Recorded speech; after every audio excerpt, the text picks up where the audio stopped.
صلوا علیہ وآلہ۔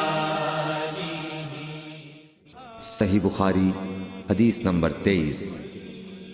حضور اکرم صلی اللہ علیہ وآلہ وسلم نے فرمایا، میں ایک وقت سو رہا تھا، میں نے خواب میں دیکھا کہ لوگ میرے سامنے پیش کیے جا رہے ہیں اور وہ کرتے پہنے ہوئے ہیں، کسی کا کرتا سینے تک ہے اور کسی کا اس سے نیچا ہے۔